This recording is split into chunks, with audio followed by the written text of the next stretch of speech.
TBTL Sports Report in 3, 2, 1. Drew McFrizz here with a special report from the TBTL Sports Desk.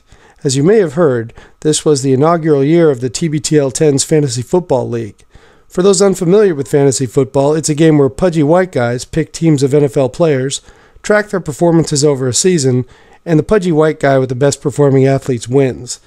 After deciding to form the league, TBTL 10 and League Commissioner Ryan put the word out last summer.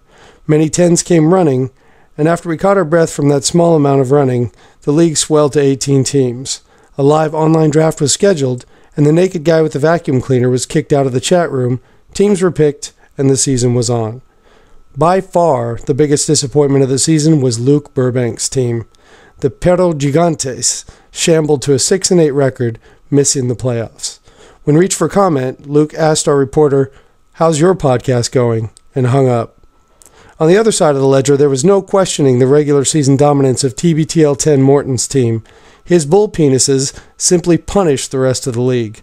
Not since Dimitri the Lover has anyone been so full of confidence as the bull penises heading into the fantasy football playoffs last week.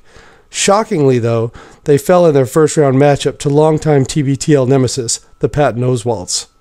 Next up for the Patton Oswalt Jerkingtons this week is another strong matchup with consensual horseplay.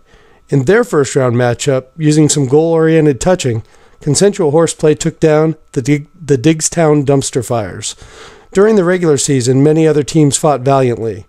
Unfortunately for the Road Dogs, Little Bacons, Demon Spitters, Hella Janky, and Just a Minute Ron, if fantasy points were like butter, they wouldn't have enough to make 7 kinds of Norwegian biscuits. Who will win the TBTL 10 Super Bowl Roman numeral 1? Who will eat the grief bacon? If I win, can I do both? All very compelling if you're one of the few people involved. This is Drew and Austin from the TBTL Sports Desk, and now it's time for the sports report to stop. Hammer time.